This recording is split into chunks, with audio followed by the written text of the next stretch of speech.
Today I've got an interesting repair to show you. It says, "Hi, I was in Costa Rica last week and swam in the ocean with my watch, and now my watch won't start anymore.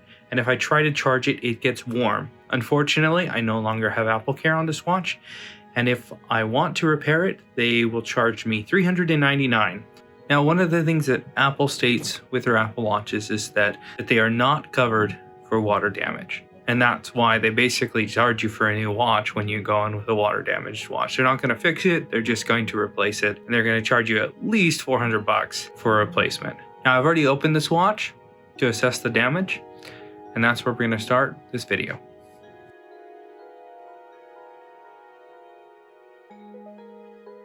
So I've got this Apple Watch. It's a Series 4 40mm stainless steel, and it went through the ocean. I've taken it all the way apart. You can kind of see, I bet you the water came in maybe through the screen, but it definitely got some rust over there in that area next to kind of where the loudspeaker goes, and you can see kind of the chaos that it caused on the crown flex cable here, along with the power button, and on the actual motherboard itself, the devastation, annihilation of these two connectors. One of those connectors just happens to be on the end of the display digitizer and NFC flex cables, which will require quite a bit of soldering. Each one of those gold circles needs to make solid contact with a pad on the motherboard. And the other connector I've pulled from a donor board, which is probably where I'm going to get the crown replacement for as well. Now, the back of this watch is also cracked, but I think that it still works. And based off of looking at the screen here, I don't see any sign of damage to it from the liquid, which is good. There was no real corrosion on the Taptic engine. But yeah, we've got a couple components here to replace. See if we can get it working again, like the power button flex cable, which also has the microphone and then the data port as well. And I will be needing to replace the crown sensor as well, as that connector is toast. It's got a sensing plate that senses the rotation of the crown, and those three solder joints that are connected to an internal button that senses the clicking of the crown. And the battery seems to be in pretty good shape as well. They always crinkle a little bit on extraction, but I don't see any corrosion coming out from the battery. It should be good as well. You can see one of those connectors just basically corroded off. See, both sides are actually connected there. There are two hidden screws behind these black stickers. I can peel back that sticker. It's corroded on, which is making it want to kind of stick some more than normal. Hold that down.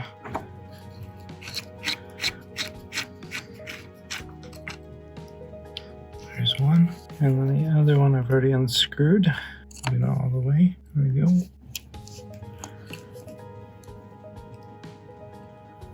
And we can gently pull that out along with the microphone.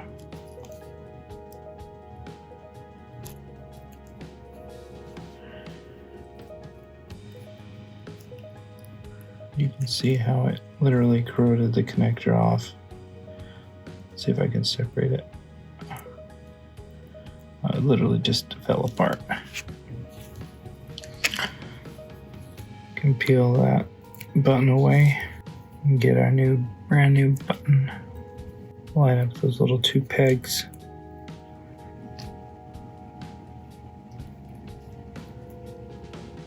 Now for the crown, there's a little hook back here. You need to push down.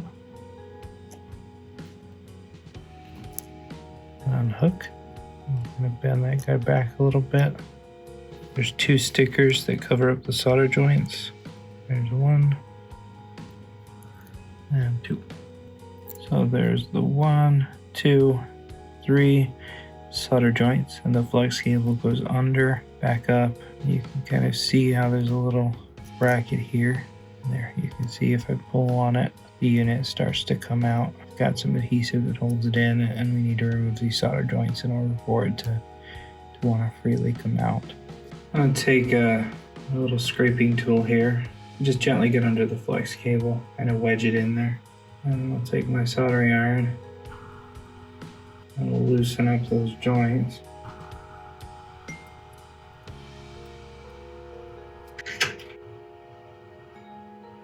There, that folds down, and we can extract the rest of the damaged crown. You can see the number that did on that flex cable. And it's biting me. And you can see the rust, the corrosion, the oxidation there. Hopefully it didn't get inside the crown unit, because that's a little harder to replace. Alright, so for this connector, it looks so bad. I'm going to go ahead and remove it. It's a pretty straightforward procedure. I'm going to add some flux. I'll take my soldering iron and carefully, by putting a little bit of tension on the cable, warm it up and slowly peel it off, ensuring that I'm not tearing any of the pads that it's soldered to on the motherboard.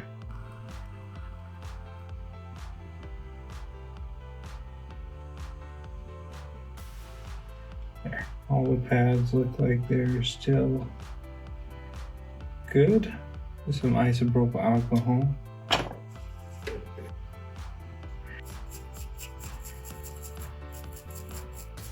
We'll get our new connector, and as you can see, there are these little gold crosses. And we're going to line it up with these gold squares, and you should be able to see barely poke out on each kind of one of the cutouts of the cross, the corner of the squares. We'll add some flux.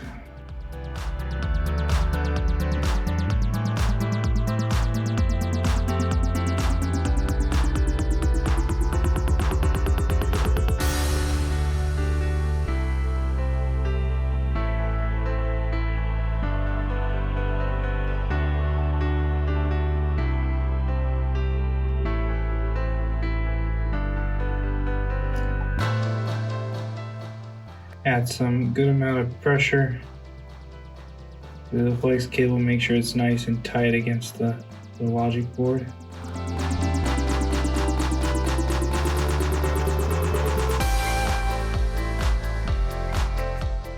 Now that I'm confident that I've got the solder joints good, I'm going to add some extra solder to beef up the solder joints themselves.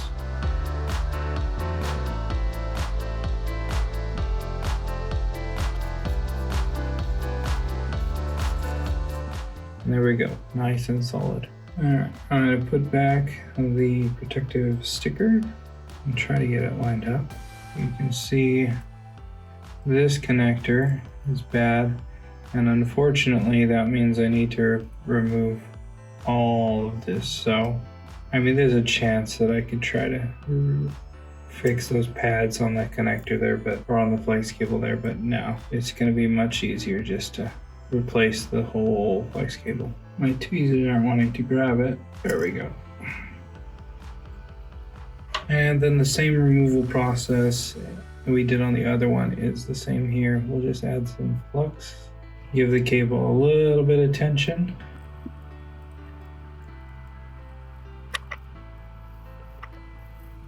Just like that.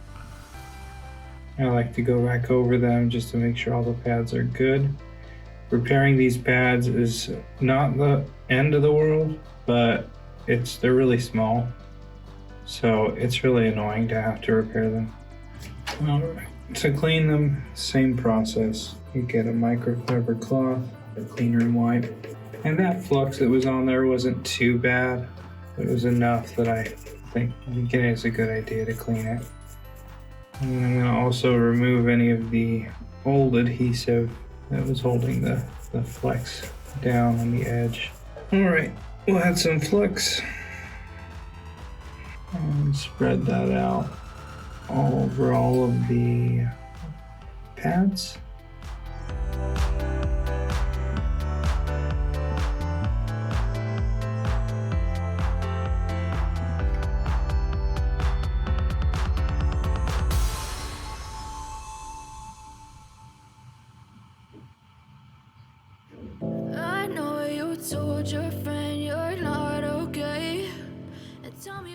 Now I've lined up that window. We'll move on down towards the other side.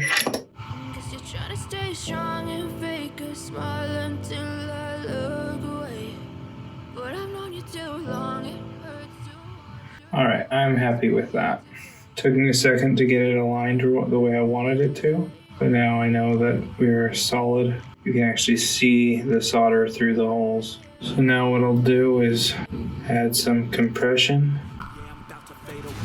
Cause every time I wake up I feel like it's Monday. Something's going wrong with all the chemicals up in my brain. All of a sudden I don't look at anything the same way. Gotta build up of my thoughts sitting in an ashtray. I'm sorry that I'm so inconvenient, okay. Just let me be me and I'll stay out of your way. I can see the way you look at me, I'm such a disgrace. I never really asked to be brought into this place. You wanna love me? Well then baby have a taste. All the highs and the lows, no you'll never be the same. I don't really wanna hurt you but I can't control the pain. If you're sticking by my side. Alright, so now I've got the new crown, flex cable. Carefully pry back the retaining bracket here. I'm gonna bend this bracket out of the way real quick. There. It's wanting to go in now.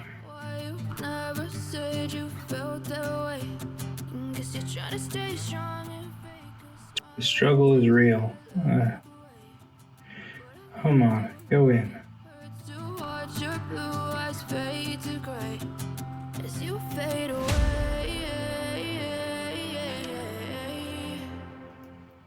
There we go.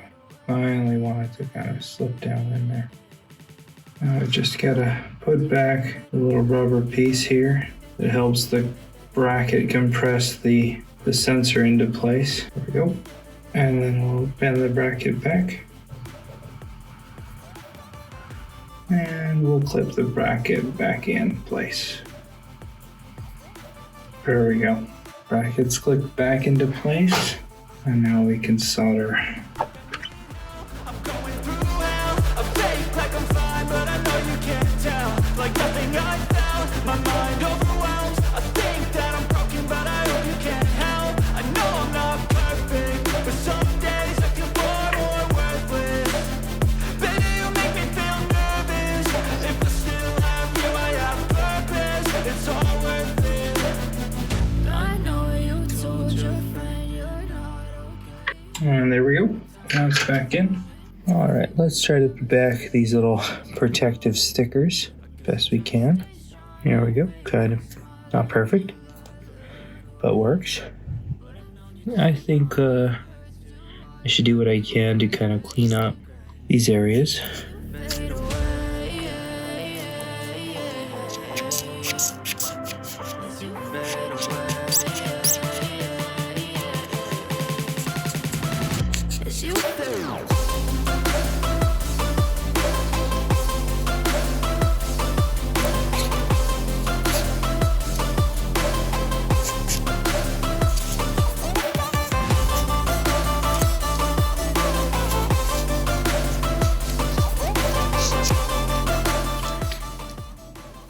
Let's put back the button now. Now the tricky part is just getting this button to want to stay in place while you screw it down. There we go. Grab our other screw.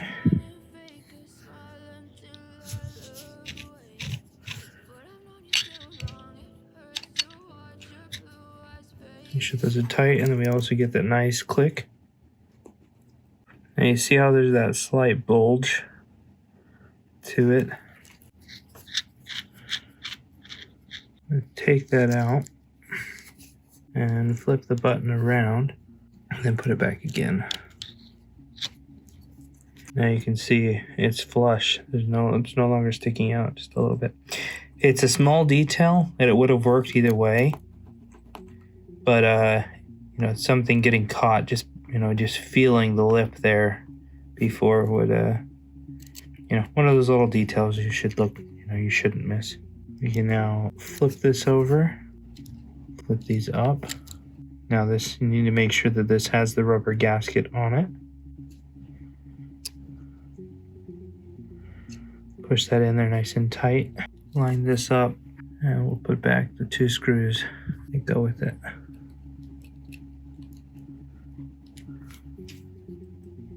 And there's number 2. It's time to put back the motherboard.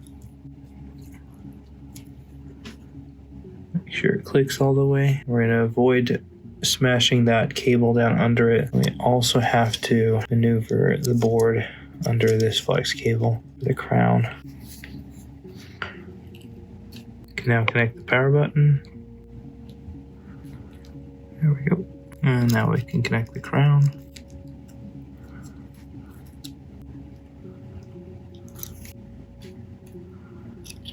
Put back the bracket for the microphone. So you can put back the bracket for the buttons.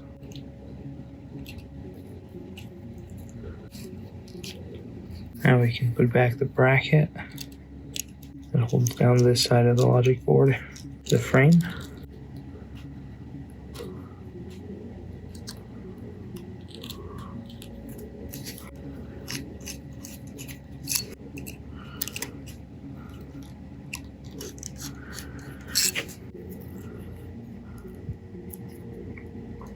This sticker just doesn't want to stay. Now we need to reconnect the force touch. It kind of folds at a 90 there and then clicks in. There it goes. Alright, we'll reconnect this antenna here and put back the bracket.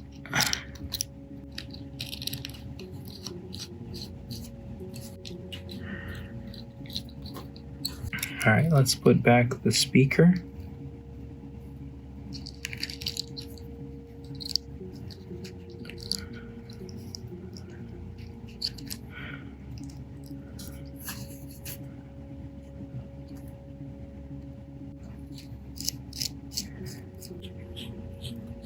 And there's the last of the 3 screws. To connect the speaker.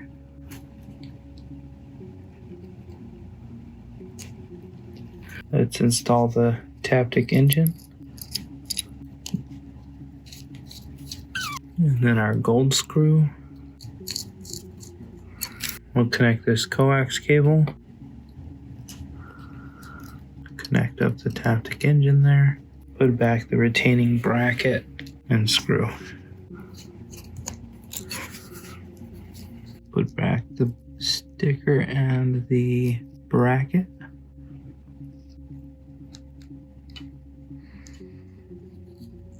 There we go.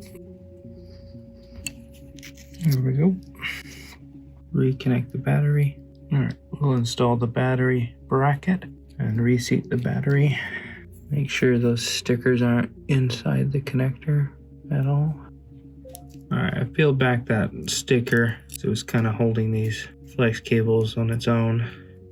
Typically it holds the flex cables kind of where they naturally want to go, but because they're brand new, they haven't been properly aligned with each other according to this screen, because it's not like the display, the digitizer, or the NFC connector are always perfectly aligned, the same as there are 3 separate components that have to be somewhat aligned. Now that I have it all aligned, I can get all of the connectors nice and seated. Now they're all inside or nice and tight. We'll put down flaps, and now I can push down the sticker. If we've done everything right and this battery has some juice, then it should turn on. Nope. Let's go plug it in. All right, this is my first time plugging it in to see if it's gonna work. And look at that Apple logo. Let's see if it'll come all the way on. Oh, yeah. So it should come on. Obviously the battery's dead. That's why it didn't come all the way on. Let's let this charge for a while and see what happens. See if I take it off, see how it stays on. That means that the battery is going to work. I just need to leave it on the charger for a while. So we'll check back in a little bit. All right. Yeah, it looks like we are on. Let's see if touch works.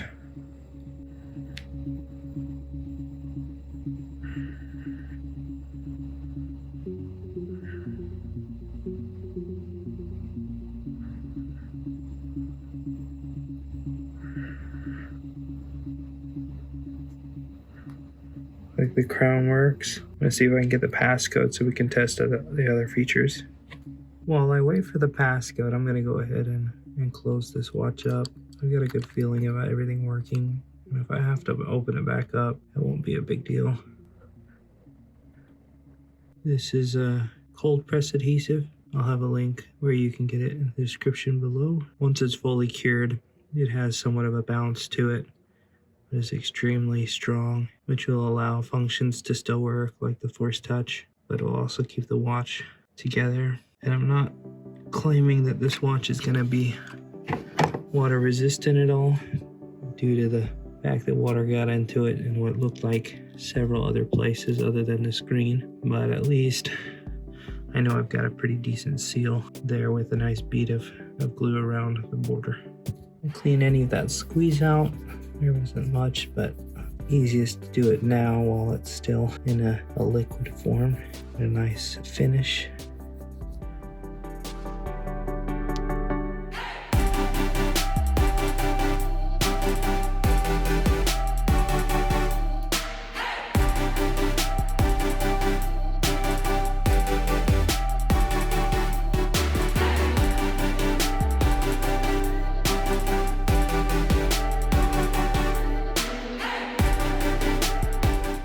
Can you hear me?